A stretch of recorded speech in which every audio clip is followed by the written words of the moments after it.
welcome back to the Fermented World channel. Yes, the beard is gone if you haven't already seen. Long story short, I went to trim it, it looked crap, so I shaved it all off. Right, this has been a very, very long time coming. This is the Guava mead.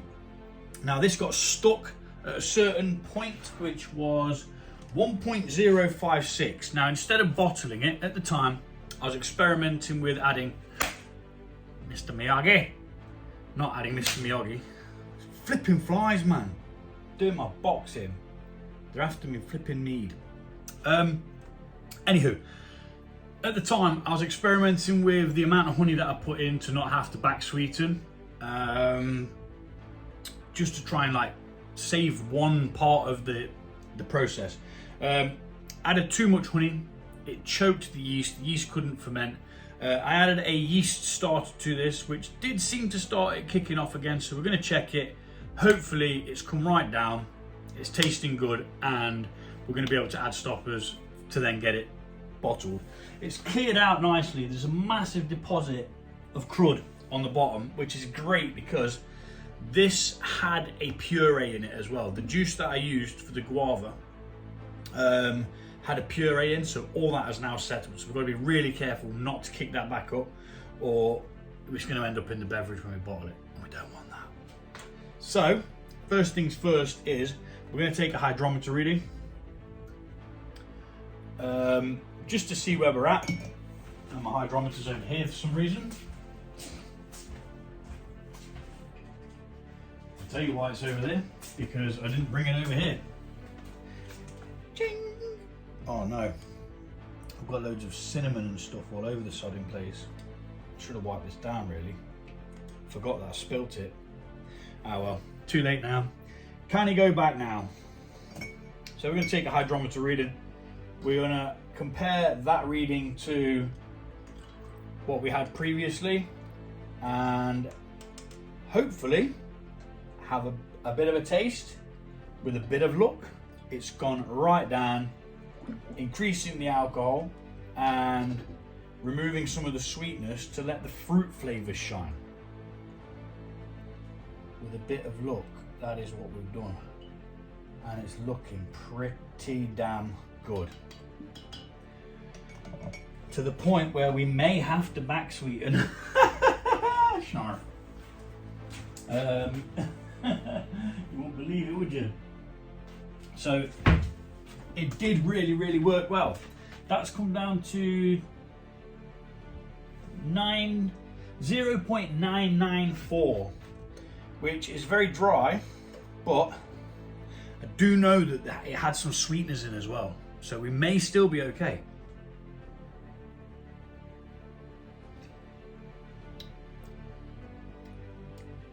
Now, unfortunately, dry.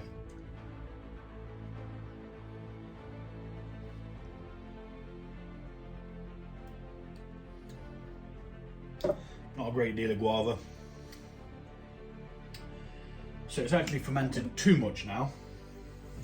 The shoe is on the other foot. So it was at 1.056. It's now down to 0.994. So we need to make a note of that, regardless of what we do next anyway. Using this pink pen.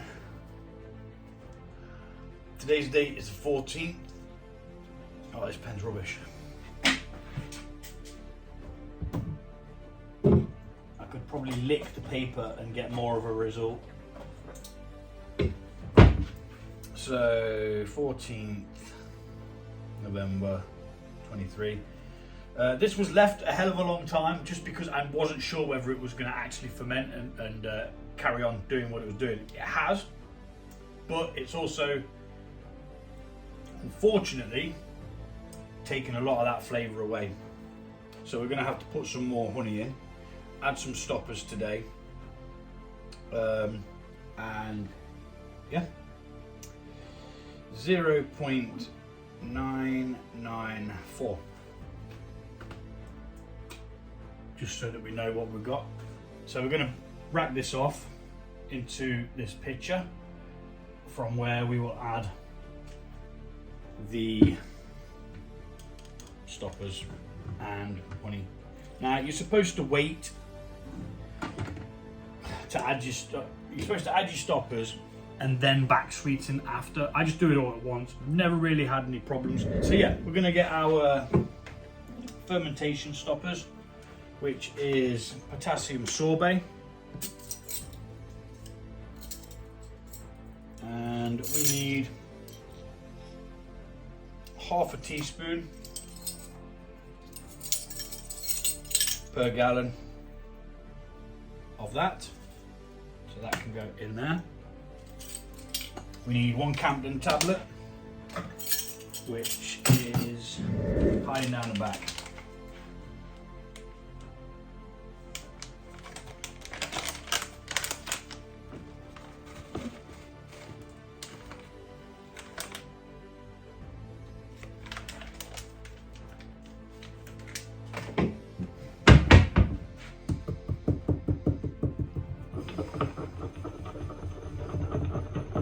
Crush that down as well as you can. If you ain't got a pestle and mortar, just use the back of a spoon, gently.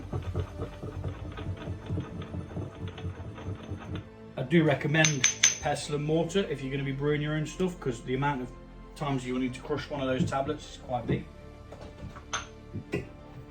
Then we're going to rack nice and carefully so that we don't disturb that layer of crud on the bottom there, and we'll speed this bit up.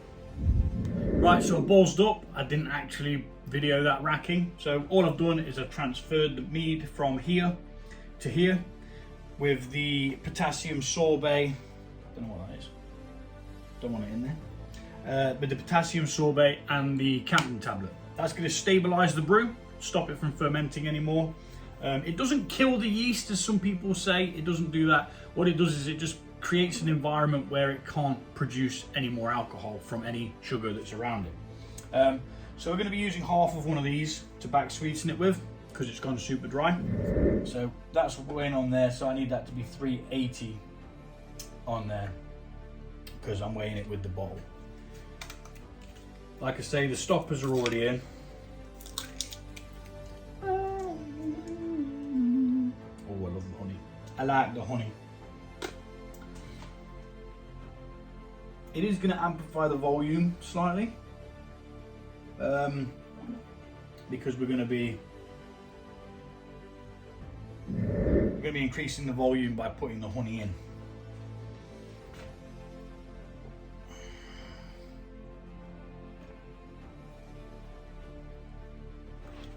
But it won't ferment anyway, so we should be safe.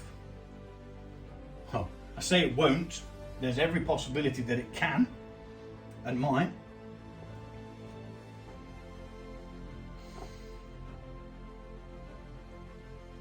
20 grams. It's hard to gauge by eye what it's going to be. There we go. That's as near as damn it for me. So now we're going to mix that honey in and the stoppers nice and gently. We do not want to be disturbing or creating any oxygen in this. It should be at an ABV now where it's safe from the acebacters, which is a bacteria that turns alcohol into vinegar. It's not nice. I've never had an issue with any, but again, it's just something that you don't want. So we're not beating it in, we're just mixing in nice and gently. It's going to take a while, so honey into lukewarm liquid does take quite a while to dig it, and you want to just check that you haven't got no dribbly bits. But at the same time as this, we're also decarbonising it, so any carbon trapped in the liquid will come out. I'm not seeing a great deal. This has been stood for a very long time, so mixy.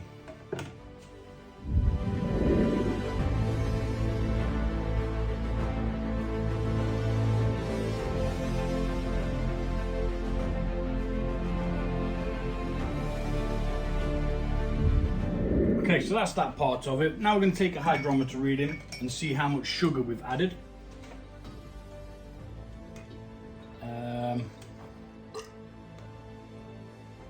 And that way we can tell whether it continues to ferment or not.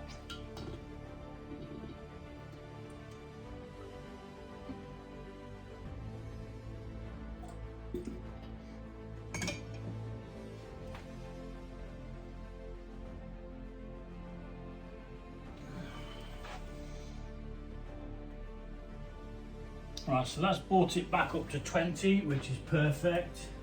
So half a pot honey brings it back up to 1.020, which for me is almost the perfect sweet spot. Now let's have a taste, see what we've got.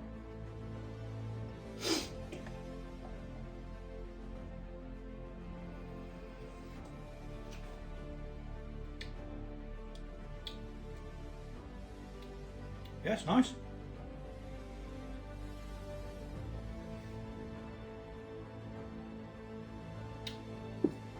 Nice sweetness, but not a lot of guava left, which is a shame. But that's what happens sometimes. I couldn't find any dried guava, which if I could, that's what I would have put in this. In secondary, because that just releases out lovely, lovely, lovely flavors. Dried fruit in secondary, boom. Leave it for about a week, longer if you can. That's where it's at. I couldn't even buy any guava. I tried to get hold of some, but I just couldn't source any anywhere. So that's why I ended up using the juice, which has produced a mead, but it's not all that guava-y. It's fruity, but again, you can't really pick out what fruit it is. So, quick calculation on what the ABV is. Okay, so now that it's fermented the rest of the sugar, we're at 17.7%, which is a little bit on the high side. To be fair, now that I've mentioned that, I can sort of feel its effects from the two small bits that I've had before the honey was put in and after. So, yeah. All in all, a success, but doesn't taste much like guava. So we need to try and figure out a way of sorting that out. I mean, we could mix in some more guava, I suppose. We're gonna give it a week. I'll think about what I'm gonna do. I may even top it up with guava before I bottle it, so that the guava juice is in there. It's not gonna ferment it because obviously it's got the stoppers in. But yeah, that's where we're at with this. And we'll be back to bottle it. And until then, take it easy, and I'll see you soon. Okay, so following on from the guava mead video now, because it didn't have all that much guava in, and I was quite annoyed about that, so what I did is I looked for some guava, and I managed to find this, which is basically a pressed roll of guava fruit. Pressed, bit of sugar on there, mixed in with some other bits and bobs. Go away. Someone's calling my son, and it goes to my phone as well. I've tasted it, and it's actually really, really nice. It's got a big guava flavour, which is exactly what we want. So this is 80 grams of it, and I've eaten a little bit. But as you can see, it just comes out like a kind of like a sheet of leather. Bit of sugar on there, won't matter. We did sweeten this up with honey, I believe, but I want that guava flavour in there. So, oh my god, it's really tough. We're going to chop this up into slithers, and we're going to put it in, and just see if it gives us that flavour back that we wanted. So I'm not sure whether I'm going to use all of this. I probably should. Oh, this is really tough. It is actually like cutting leather. I'm going to be putting them in like that, and leave it for 2 weeks. Let it seep, and yeah, that's pretty much what we're going to do. So I'm going to finish chopping this up, and then we'll get them in. Just like that. So we're just going to pop this lid off, We're not going to taste it. Actually, I am going to taste it. I'm going to have a small taste of what it tastes like now, so then I can compare it to what it tastes like after. Although, no, I'm not, because I haven't sterilised anything. I'm not about to put something that's unsterilised in there. So we're literally just popping these in. Not racking it or anything. Just popping them in as gently as possible. And I am very tempted to eat one, but I want as much guava flavour in this beverage as possible. Now these will probably absorb some liquid, so possibly going to lose a little bit, but I'm willing to lose that little bit to get more flavour in the bits that I am going to be able to drink. So there you go. Now this was £5, so it was quite expensive for what it is, but it's really, really nice. I'd eat that as a snack. I really would just have that in your pocket, roll it out, have a bit, bada bom, bada bing. So that is it now. We're going to leave this now until we come to bottle it. So it's going to have, I'm going to say 2 weeks. I'm going to go 2 weeks with this. Today is the 25th, so 2 weeks from now we will have another check, see what we've got going on, and hopefully it's giving it more flavour. So following on from the original guava thing, had a couple of issues with this. It got to a certain point, it stopped fermenting. So what we did is we added something called a yeast starter. That kicked up the fermentation and we managed to ferment all of the sugars out. But then it had taken all of the guava flavour out and just gave us this sort of fruitiness, but no particular guava hit. So what I ended up doing is finding kind of like pressed guava strips. So basically you tear it off and chew it. It tastes like guava, it's lovely. I don't know whether I still have the picture of that, but if you do really need to know, I can find it on Amazon for you. It was really nice, so I decided to put a whole one of them in, other than the bit that I kept eating because it was really nice. So it's going to have some sort of cloudiness to it, but it's only going to be fruit because this has been swapped out a couple of times. All yeast is dead now or stopped because we put stoppers in.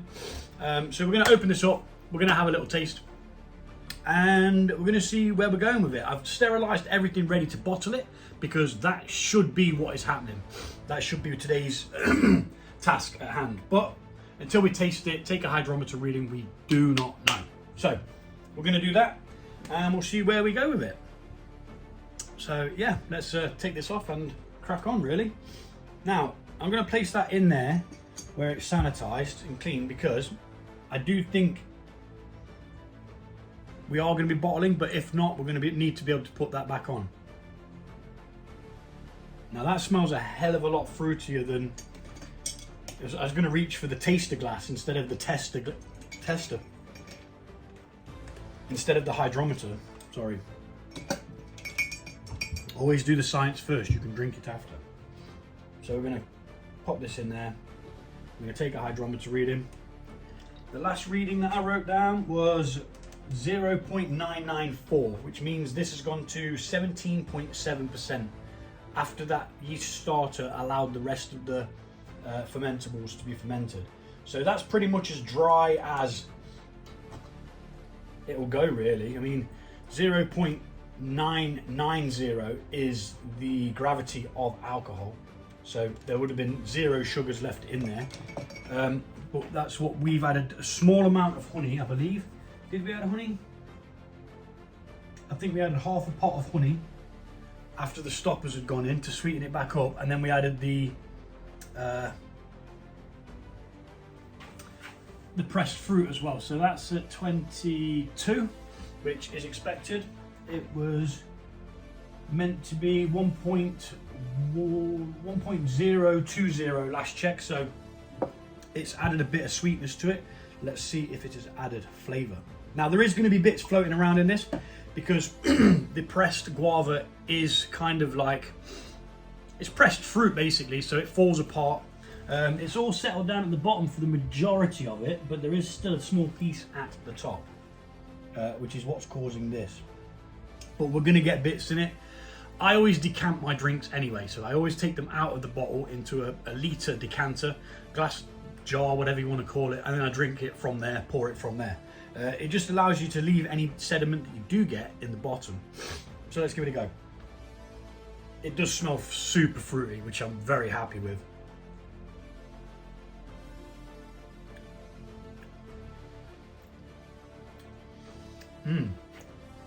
Guava is quite a delicate fruit anyway. Without lots of it, you can't really pick it out. But that is good. This has taken forever, this brew. This was started on the 14th of the 7th month, whatever that is. Is it July? Yeah, so it was started July last year. And we've only just come around to bottling it now.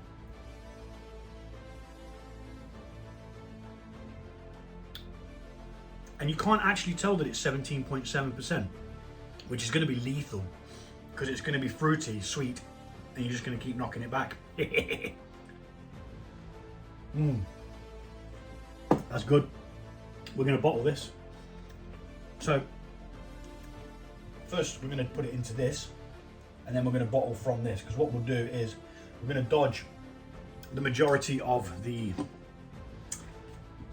fruit that's laying on the bottom, and as soon as I pick that up, it all starts wisping about. But we're going to get some of it in there anyway. We know it's fruit, so who gives a rat's arse? I certainly don't. I'm going to speed this up because racking off is boring.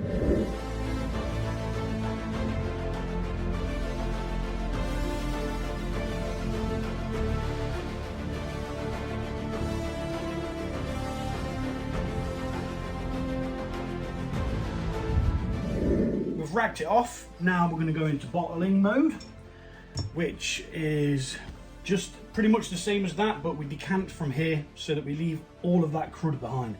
Now, I don't know whether you can see that layer in there. I think you can. I'll give it a little jiggle, maybe.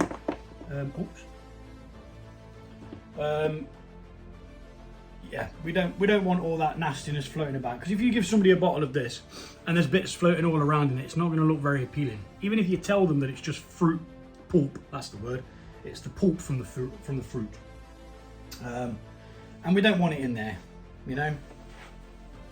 But it looks good. It tastes good. It's got plenty of alcohol in, and we've got that guava flavour back, so it did work. If you have already started this, it's probably a little bit too late for this advice, but what I would do is put less honey in at the beginning and let the fruits from the actual juice ferment, and then stop it at a certain point, then back sweeten it. Just saying. But again, unless you try something, you don't know. You live and learn, don't you? So next time I brew this, I'll know that I'm going to need that in there. I'll probably put it in there to begin with, and we'll try it that way, you know? Who knows? Who bloody knows? So, I've got a couple more to wrap up, but I probably won't be doing them today. I've got a braggart that needs bottling, but again, it's probably not going to happen today, and I'm not sure what to do with that one. I think it needs a stout actually pouring in it to give it more of a flavour, but who knows? Who knows where we'll go when we get to that one. So yeah, bottling. You take the bottle wand, really important piece of kit. If you don't have one, I recommend buying one. It's going to save you a lot of prattling about. So all this stuff's been sterilised. My hands have been washed in the sanitising liquid as well, even though you're not really supposed to, but I do. My hands are kind of used to it now. So that goes in there. We then yoink this out of here. And I'm going to do something called priming, I call it. I'm going to prime this tube with the liquid, because working a bottle wand with one pair of hands can be a pain in the backside. So what we do is we put a certain amount of liquid through the tubing, so that when we come to bottle, all we're actually going to do is use gravity to help draw it all out. So we're going to pop this up here, because it needs to be higher than where the bottles are. We're going to take said bottle, which has been sterilised. We're going to pop this in there, and it should, by rights, draw the liquid out of there. And once you've got it all the way through the tube, you can just pop it up like this and proceed to bottle. each bottle. We got about 4.2 litres, I want to say, before the auto siphon was put in then. So yeah, we should fill these 4 litre bottles. Sweet as, let's speed it up.